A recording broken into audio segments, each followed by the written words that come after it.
Приморском крае, в поселок Таежный, тигрица принесла людям 2 маленьких тигрят.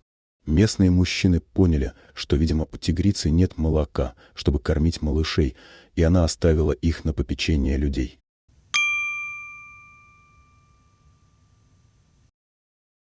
К ним подошел лесник Федорович, к которому обратились жители, и решил забрать тигрят к себе, так как его немецкая овчарка Джина недавно родила щенков и могла выкормить малышей своим молоком. Федорович забрал тигрят домой, где его встретили жена Настасья и сын Коля. Представив тигрят своим близким, Николай положил их рядом с Джиной, которая быстро приняла их и начала облизывать. Тигрята, найдя соски, с удовольствием начали сосать молочко. Их приключения с интересом наблюдал маленький Коля, который раньше такого не видел. Со временем тигрята начали меняться. Их окраска стала ярче, маленькие ушки на голове начали торчать. Они отличались своей силой и смелостью, часто играли с щенками, но иногда проявляли свои хищнические инстинкты, охотясь на мышей. Прошел год, и тигрята подросли. Они играли со щенками, но постепенно начали изображать охоту, и однажды сын заметил, как тигренок поймал мышь и съел. Коля спросил у отца: «Папа, а что тигрята ловят мышей на еду?» И не только когда голодные, они ловят мелкую дичь покушать, не брезгуют рыбкой поесть и закусить разными плодами. Поэтому надо подумать, куда их определить, пока они не убежали в лес искать свою территорию.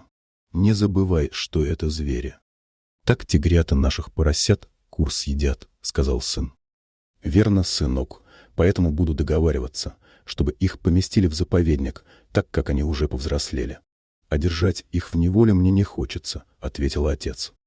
Коля всегда играл с тигрятами, и они, увидев его, бежали за ним вместе со щенками, считая его спасителем. Мальчик давал им лакомство, кусочки мяса. Они с удовольствием поедали их и просили еще. Тигрята прожили у нас около 2 лет, превратившись в грациозных красавцев, молодых тигров. Коле не хотелось их отпускать, он привык общаться с ними, но понимал, что им нужна свобода, и пришло время расставаться. Вскоре подъехала машина из зоопарка с клеткой, куда аккуратно поместили молодых тигров и повезли их на свободу. Там у них началась новая жизнь в более естественных условиях. Для Коли расставание с тигрятами было непростым. Он много времени провел с ними, ухаживая и играя, и они стали для него почти как семья. Но он знал, что это было правильное решение. Тигрята быстро адаптировались к новому окружению в зоопарке. Они продолжали расти и развиваться, становясь все более величественными и сильными. Посетители зоопарка с восхищением наблюдали за ними, не подозревая о их необычной истории воспитания. Коля часто вспоминал своих пушистых друзей и гордился временем, проведенным с ними. Этот опыт навсегда остался в его сердце, напоминая о том, что доброта и забота могут пересекать границы видов и создавать невероятные связи. Спасибо за просмотр. Если вам понравился видеоролик, то подпишитесь на наш канал, а также поделитесь этим видеороликом со своими друзьями и знакомыми.